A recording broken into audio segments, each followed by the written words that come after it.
মুভির শুরুতেই আমাদের একটি বিভৎস মোটা লোককে দেখানো হয়। তো এই লোকটি ছিল আমাদের এই মুভির হিরো, আর এনার নাম ছিল লাড্ডু বাবু। আসলে এক রাতে যখন লাড্ডু বাবু ঘুমাচ্ছিল তখন এক এনসেফ্যালাইটিস ভাইরাস আক্রান্ত এক মশা লাড্ডু বাবুকে কামড়ে দেয়। এরপর থেকে লাড্ডু বাবু এত মোটা হয়ে যায়। লাড্ডু বাবুর বাবার নাম ছিল কিষান, আর তারা দুজনে যেই বাড়িটাতে থাকতো সেটি ছিল লাড্ডু বাবুর দিদিমার। তিনি এই বাড়িটা লাড্ডু বাবুর নামে করে দিয়ে যায় আর উইল করে যায় যে যতদিন না লাড্ডু বাবু বিয়ে করবে ততদিন এই বাড়ি কেউ বিক্রি করতে পারবে না।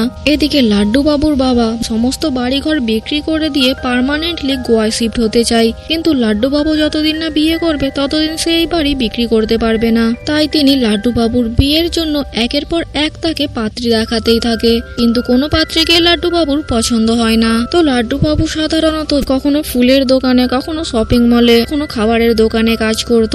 এরপর আমাদের একটি ছোট্ট বাচ্চাকে দেখানো হয়, আর এই বাচ্চাটি প্রায় লাড্ডু বাবুকে ফলো করতো। তো এই বাচ্চা ছেলেটির নাম ছিল মূর্তি। তো এইভাবেই একদিন লাড্ডু বাবু যখন শপিং মলে কাজ করছিল তখন একটি সুন্দরী মেয়ে তাদের শপিং মলে আসে, আর তাকে প্রথমবার দেখে লাড্ডু বাবুর তাকে পছন্দ হয়ে যায়। তো এই মেয়েটির নাম ছিল মায়া। লাড্ডু বাবু ভাবে সে মায়ার সাথে দেখা করে তার সাথে কথা বলবে। সে মায়ের সাথে দেখা করতেই যাচ্ছিল, কিন্তু তখনই মূর্তি পেছন থেকে এসে তাকে বাধা দেয়, যেই কারণে মায়া সেখান থেকে চলে যায়।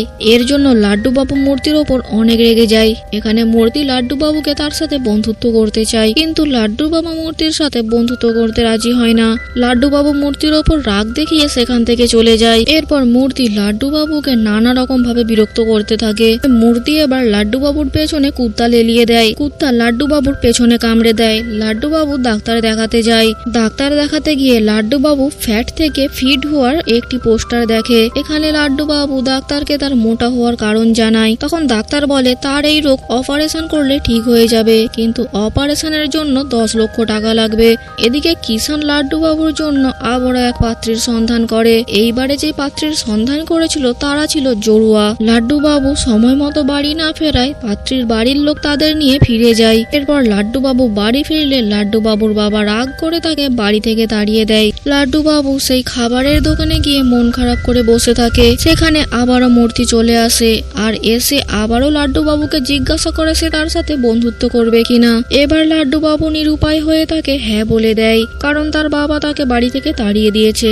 এখন তার যাওয়ার মতো আর কোনোই জায়গা নেই। তারপর মূর্তি লাড্ডু বাবুকে তাদের বাড়িতে নিয়ে যায়। বাড়ি ফিরে মূর্তি তার মাকে ডাকে, আর ডেকে বলে যে লাড্ডু বাবু এবার থেকে তাদের বাড়িতে তাদের সাথেই থাকবে।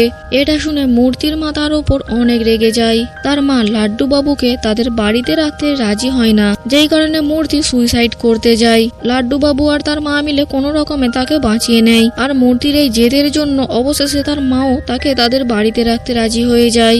এরপর আমাদের দুটি লোককে দেখানো হয় যারা প্রায়ই মূর্তির বাড়িতে নজর রাখতো। এরপর আমাদের মূর্তির কাকাকে দেখানো হয়, যে পেশায় একজন পুলিশ অফিসার ছিল।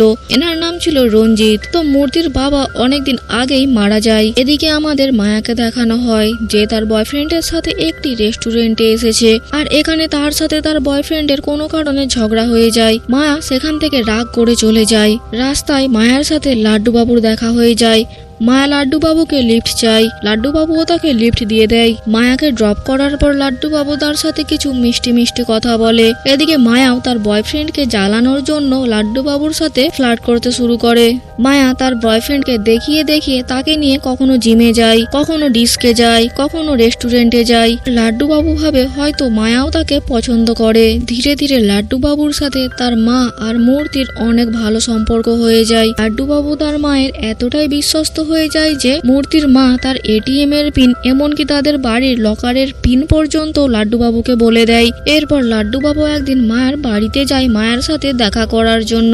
মায়া জানায় সে এখান থেকে বোম্বে শিফট হতে চায়, কারণ এখানে তার করার মতো কোনো কাজ নেই, মানে জব নেই। তাই সে বোম্বে গিয়ে জব করে সেটেল হতে চায়। তবে মায়া লাড্ডু বাবুকে জানায় যখন লাড্ডু বাবু অনেক রোগা হয়ে যাবে তখন সে শুধুমাত্র তাকেই বিয়ে করবে। এরপর লাড্ডু বাবু দুঃখী হয়ে তার বাবার কাছে আসে, আর তার তার বাবার কাছ থেকে টাকা চায়, যাতে করে সে অপারেশন করে রোগা হয়ে তার পছন্দের মেয়েকে বিয়ে করতে পারে। তার বাবা লাড্ডু বাবুকে টাকা দিতে রাজি হয় না। মূর্তি লাড্ডু বাবুকে জিজ্ঞাসা করে, তুমি কি জানো আমি কেন তোমার সাথে বন্ধুত্ব করেছি? মূর্তি বলে সে তার মায়ের সাথে লাড্ডু বাবুর বিয়ে দিতে চায়, আর এই কারণে সে লাড্ডু বাবুকে তাদের বাড়িতে নিয়ে এসেছে।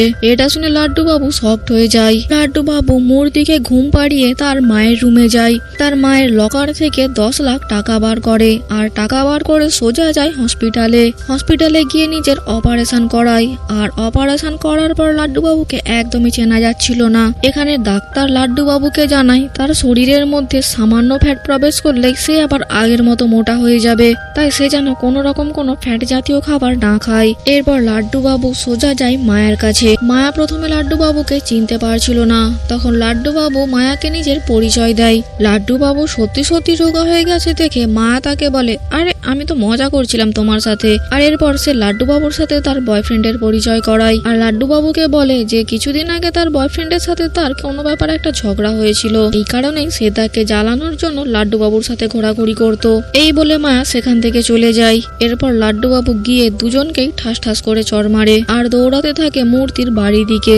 এদিকে মূর্তির বাড়িতে সেই দুজন লোক এসে তাদের কোনো একটা কাগজে সই করতে বলে, আর সেই সময় সেখানে লাড্ডু বাবু চলে আসে। লাড্ডু বাবু ওই দুজন লোককে প্রচন্ড মারে। তখনই সেখানে মূর্তির কাকা চলে আসে, এসে ওই দুটি লোককে গুলি করে হত্যা করে। এখানে আমরা জানতে পারি আসলে ওই দুটি লোককে মূর্তির কাকাই পাঠিয়েছিল। আসলে মূর্তির বাবা মারা যাওয়ার আগে তার সমস্ত সম্পত্তি তার স্ত্রী আর ছেলে মানে মূর্তি আর তার মায়ের নামে করে গিয়েছিল। মূর্তির মাকে ভয় দেখিয়ে তার সমস্ত সম্পত্তি রঞ্জিত নিজের নামে করে নিতে চায়, কিন্তু এখানেও লাড্ডু বাবু চলে আসে আর রঞ্জিতকে পেছন থেকে আঘাত করে মূর্তিকে নিয়ে সোজা হসপিটালে যায়। হসপিটালে নিয়ে আসার পর ডক্টররা মূর্তির চেক আপ করে। এখানে স্বাভাবিকভাবে মূর্তির মাও লাড্ডু বাবুকে চিনতে পারছিল না। তখন লাড্ডু বাবু তাকে নিজের পরিচয় দেয়। এরপর ডক্টর এসে মূর্তির মাকে জানায় ইমিডিয়েটলি মূর্তির হার্টের অপারেশন করতে হবে। মূর্তির মা চলে যায় ঘর থেকে টাকা আনতে, কিন্তু বাড়ি ফিরে মূর্তির মা লকারে কোনো টাকা দেখতে পায় না। মূর্তির মা বুঝতে পারে এই টাকাটা লাড্ডু বাবুই চুরি করেছে, কারণ এই লকারের পিন একমাত্র তিনি আর লাড্ডু বাবুই জানতেন। এরপর মূর্তির মা হসপিটালে ফিরে আসে আর লাড্ডু বাবুকে বলে অনেক ছোট থেকেই মূর্তির হার্টের প্রবলেম রয়েছে, তাকে যে কোনো সময় হসপিটালাইজ করা হতে পারত, যেই কারণে তিনি সবসময় ঘরের মধ্যে টাকা মজুদ রাখতেন। তিনি লাড্ডু বাবুকে সেখান থেকে চলে যেতে বলে। লাড্ডু বাবু মূর্তির সাথে দেখা করতে যায়, কিন্তু মূর্তি তাকে চিনতে পারে না আর মূর্তি বারবার লাড্ডু বাবুকে খুঁজতে থাকে। লাড্ডু বাবু মন খারাপ করে বাড়ি ফিরে আসে আর এরপর এক শিশি ঘি খেয়ে শুয়ে পড়ে। সকালে লাড্ডু বাবু আবার আগের মতো হয়ে যায়। লাড্ডু বাবু তার বাবাকে বলে সে তার পছন্দের মেয়ের সাথেই বিয়ে করতে চায়। সাথে সাথেই তার বাবা সেই জোড়া মেয়ের সাথে তার বিয়ে ঠিক করে দেয়। লাড্ডু বাবু মন্দিরে আসে বিয়ে করার জন্য, কিন্তু তখনই লাড্ডু বাবুর কাছে মূর্তির মায়ের কল আসে। মূর্তির মায়ের কল পেয়ে লাড্ডু বাবু বিয়ে না করে সোজা হসপিটালে চলে আসে। এখানে মূর্তি তাদের দুজনকে অনেক রিকোয়েস্ট করে দুজনকে বিয়ে করে নেয়ার জন্য। লাড্ডু বাবু মূর্তির শেষ ইচ্ছা পূরণ করে, তবে মূর্তিকে তারা বাঁচাতে পারে না। মূর্তি সেখানেই মারা যায়। এরপর মূর্তির মা লাড্ডু বাবুর সাথে সুন্দর একটা জীবন কাটাতে থাকে। কিষানও এবার সেই বাড়িটা বিক্রি করে দেয় আর পার্মানেন্টলি গোয়ায় শিফট হয়ে যায়। আর এই সুন্দর মুভিটা এখানেই শেষ হয়ে যায়। তো মুভিটা কেমন লাগলো কমেন্ট করে জানাবেন, আর আপনারা কি ধরনের মুভি দেখতে চান সেটাও কমেন্ট করে জানাবেন।